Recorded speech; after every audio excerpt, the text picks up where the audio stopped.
జిల్లా అచ్యుతాపురంలో భారీ cyber den మోసం చోటు చేసుకుంది. అచ్యుతాపురం శివారులో ఫేక్ కాల్ సెంటర్ నిర్వహిస్తున్నారు. కాల్ సెంటర్ ముసుగులో ఓ ముఠా నేరాలకు పాల్పడుతున్నట్లుగా గుర్తించారు అధికారులు. ప్రధాన మేనేజర్స్ ను అరెస్ట్ చేశారు పోలీసులు. 3 అపార్ట్మెంట్స్ లో 44 ఫ్లాట్స్ అద్దెకు తీసుకొని నెలకి 15 నుంచి 20 కోట్ల సైబర్ నేరాలకు పాల్పడినట్లుగా గుర్తించారు. మరింత సమాచారాన్ని మా ప్రతినిధి రాజు అందిస్తారు. కాదు, లండన్, మలేషియా, సింగపూర్ అసలే కాదు, ఆ కరేబియన్ కంట్రీస్ అంతకన్నా కాదు. ఎందుకు వీటి గురించి చెప్తున్నానంటే, ఇది ఒక మారుమూల ప్రాంతం. అనకాపల్లి జిల్లాలో ఇండస్ట్రియల్ ఏరియాలో అచ్యుతాపురం అనే ఒక మారుమూల ప్రాంతం. కానీ కనిపిస్తున్నటువంటి ఈ బిల్డింగ్ని కనుక ఒకసారి మనం చూస్తే, బిల్డింగ్ మొత్తం 5 అంతస్తులు ఉంది. 5 అంతస్తుల్లో ప్రతి ఫ్లోర్కి 2-3 ఏసీలు ఉన్నాయి. అంటే ఇదంతా ఒక పక్కన చూపించేదే. ఎందుకు ఇంత పగడ్బందీగా ఉంది అంటే, దీనిలో నివాసం ఉంటున్నటువంటి వాళ్ళు అంత డబ్బున్న వాళ్ళని అర్థం చేసుకోవాలి. సహజంగా ఎక్కడైనా సరే ఒక అపార్ట్మెంట్లో చాలా వరకు నివాసం ఉంటున్నా కూడా ఏసీలు కూడా పెట్టుకోలేనటువంటి వాళ్ళు కూడా ఉంటూ ఉంటారు. ఎందుకంటే ఫ్యాన్లతో గడిపే వాళ్ళు ఉంటారు, అద్దెలకు వచ్చే వాళ్ళు ఉంటారు, ఏసీ కూడా మెయింటైన్ చేయలేనటువంటి ఉంటారు. కానీ ఏ ఫ్లోర్కి చూసినా సెంట్రల్ ఏసీ ఉంటుంది. దీనికి కారణం ఏంటంటే, ఇంత ఉపద్ఘాతం ఎందుకు చెప్తుంటే, దీనిలో జరుగుతున్నది సైబర్ డెన్, సైబర్ అటాక్. ఇక్కడి నుంచి అమాయకమైనటువంటి ప్రజలు ఎవరున్నారో సెలెక్ట్ చేసుకుని మొత్తం అందరి దగ్గర నుంచి డబ్బులు వసూలు. అదే ఇక్కడ నుంచి జరుగుతున్నది. అసలు అచ్యుతాపురంలో ఉన్నటువంటి ఒక మారుమూల ప్రాంతంలో ఒక్కసారి ఈ బిల్డింగ్ నుంచి కెమెరా రాము ఒకసారి పక్కకు తిప్పితే కనిపిస్తుంది కదా, కనిపించే లొకేషన్స్ అన్నీ కూడా పంట పొలాలు. అవి కూడా ఇక్కడ వరి పండదు, ఇతర పంటలు పండవు, జామాయిలు కానీ ఇతర పంటలు పండుతాయి. అంటే ఈ ప్రాంతం అంతా ఇండస్ట్రియల్ ఏరియా. ఇక్కడ రకరకాల పరిశ్రమలు అన్నీ కూడా ఏర్పడుతుంటో అనేక ప్రాంతాల నుంచి వస్తున్నటువంటి వాళ్ళు ఉండడం కోసం బిల్డింగ్స్, కొంతమంది బిల్డర్స్ ఇలాంటి బిల్డింగ్స్ కడుతున్నారు. ఈ బిల్డింగ్కి సంబంధించి నెలకి 18 లక్షల రూపాయలు రెంట్ చెల్లిస్తున్నటువంటి వాళ్ళని అయితే మనం చూడొచ్చు. ముఖ్యంగా చూస్తే ఇక్కడ అమెజాన్ ఈ మార్కెటింగ్ పేరుతో సైబర్ కాల్స్, ముఖ్యంగా వాల్నెట్, సూపర్ మార్కెట్, గిఫ్ట్ కూపన్ల పేరుతో 4 దశల్లో అమెరికాలో ఉన్నటువంటి వాళ్ళని మోసం చేయడానికి $300 నుంచి $3,000 వరకు కూపన్లను ఎర్ర చూపించి వాళ్ళ దగ్గర నుంచి చాలా ఈజీగా డబ్బులు కొట్టేస్తున్నారు. ఎంతమంది అంటే ఇంచుమించుగా దాదాపుగా ఈ అపార్ట్మెంట్లో మొత్తం 44 ఫ్లాట్లు ఉంటే 44 ఫ్లాట్లలోనూ 200 నుంచి 250 మంది అంటే ఈశాన్య రాష్ట్రాలకు సంబంధించినటువంటి వాళ్ళు. ముఖ్యంగా చూస్తే అటు మేఘాలయ, నాగాలాండ్, మిజోరం, అస్సాం ఈ రాష్ట్రాలకు సంబంధించినటువంటి వాళ్ళని ఇక్కడ రిక్రూట్ చేసి కనిపిస్తున్నటువంటి ఈ బిల్డింగ్లోనే పెట్టారు. మనం ఒకసారి చూస్తే ఈ కింద చూస్తున్నాం కదా, ఒకటి నివాస ప్రాంతమైనటువంటి బిల్డింగ్ని కనుక మనం చూస్తే ఈ విధమైనటువంటి పిచ్చి మొక్కలతోనూ లేకపోతే అపరిశుభ్రంగా మెయింటెనెన్స్ లేకుండా ఉండదు. ఎందుకంటే ఇక్కడికి ఎవరు రారో, రాకూడదు, రానివ్వరు కూడా.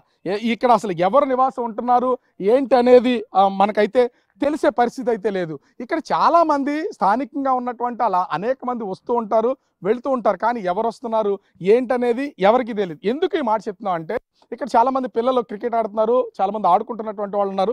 అదే ఇక్కడ ఉన్నటువంటి వ్యక్తులు కూడా అడదాం. సార్, ఇక్కడ ఈ బిల్డింగ్కి సంబంధించి ఏం జరుగుతుంది ఏంటి అనేది అసలు మీకు ఏమన్నా తెలుసా? ఎప్పుడన్నా చూసారా? అసలు ఏమో చూడలేదు సార్ మేము ఎప్పుడు. వీళ్ళు ఎంత సాఫ్ట్వేర్ ఎంప్లాయీస్ అనేవారు కానీ మాకు తెలియదు సార్. వాళ్ళు ఎప్పుడు నైట్ ఎక్కువ వర్క్ చేసేవారు సార్. వాళ్ళు నైట్ అంతా వర్క్ చేసేవారు, డే అంతా తిరిగేవారు సార్. వాళ్ళు మేము పక్కన పిల్లలు ఆడడానికి వాళ్ళంతా వచ్చేవారు సార్. అంటే అసలు అంటే యంగ్స్టర్స్, ఫ్యామిలీ మెంబర్స్, కుటుంబాల అంతా యంగ్స్టర్సే, ఒక్కరు ఫ్యామిలీ మెంబర్స్ లేదు, అందరూ యూత్ సార్. చాలా మంది వాళ్ళ లాంగ్వేజ్ మాకు అర్థం అవుతుంది, మా లాంగ్వేజ్ వాళ్ళకి అర్థం అవుతుంది. అంటే ఎవరికి తెలియదు, ఎవరు కనపడరు. వాళ్ళకి అసలు తెలుగే రాదు కదా సార్. మణిపూర్ నుంచి, నేపాల్ నుంచి వచ్చారు. ఎన్ని సంవత్సరాల నుంచి అంటే ఈ పరిసరాల నుంచి మీరు ఎక్కడ ఉంటారు? దగ్గరలో ఉంటారా? 2 years అబౌవ్ అవుతుంది సార్. మరి వాళ్ళు ఏంటంటే మేము ఇండస్ట్రియల్ ఏరియా కాబట్టి వీళ్ళు ఎంప్లాయీస్ అనుకుంటారు తప్ప నార్మల్ పీపుల్ ఎవరు వాళ్ళకి అంత అవగాహన, వాళ్ళ మీద మైండ్ కూడా ఎవరు పెట్టలేదు. అంటే ఎప్పుడన్నా అడిగి చూసారా అసలు ఈ దేనికి సంబంధించినటువంటి ఎంప్లాయీస్ ఏంటని ఎప్పుడన్నా అడిగారా? లేకపోతే వాళ్ళే సాఫ్ట్వేర్ ఎంప్లాయీస్ అని చెప్పడం ఇట్లా జరిగింది? వాళ్ళైతే సాఫ్ట్వేర్ ఎంప్లాయీస్ అనే చెప్పేవారు సార్. ఏ కంపెనీ అంటే మనకు చెప్పేవారు కాదు. అది ఇండస్ట్రియల్ అంటే మనకి న్యాచురల్గా ఇండస్ట్రీస్ ఏరియా అంటే సంథింగ్ ఏదో సాఫ్ట్వేర్ కంపెనీలు ఉంటాయి కదని చెప్పేసి వాళ్ళు మాట్లాడారు. అంటే ఇంట్లోకి రాకపోకలని జరుగుతాయి. అసలు ఈ బిల్డింగ్లో ఎప్పుడన్నా చూసారా మీరు? నిరంతరం ఇటు వచ్చి పోతూ ఉంటారు అంటున్నారు కదా. అవి మనకి ఎప్పుడు మేము చూడలేదు సార్. ఇప్పుడు రాకపోకలు అనేది ఎప్పుడు మేము వాళ్ళే తిరిగివారు అటు ఇటు. అంటే వాళ్ళు తప్ప వేరే వాళ్ళు ఎవరు లోపలికి ఎంటర్ అవడానికి లేదు, లోపల వాళ్ళు బయటికి రావడం తప్ప కొత్త వ్యక్తులు ఎవరు లోపలికి వెళ్ళడానికి లేదు. అసలు ఎప్పుడు చూడలేదు అలా. అసలు మీరు వెళ్ళడానికి ఎప్పుడైనా ట్రై చేశారా? ఈ ప్రాంతంలో ఉంటారు కాబట్టి. మేము ఎప్పుడైతే లోపలికి వెళ్ళడానికి ప్రయత్నించలేదు. వెళ్ళడానికైనా సరే వాళ్ళు వేరే టైపు, మనం అంతా వేరే ఎంప్లాయీస్ సార్. లోపల ఏం జరుగుతుందో గుర్తయితే తెలియదు అసలు ఖచ్చితంగా. అసలు అయితే లోపల ఏం జరుగుతుందో మనకు తెలియదు యాక్చువల్గా చెప్పాలంటే అది సార్.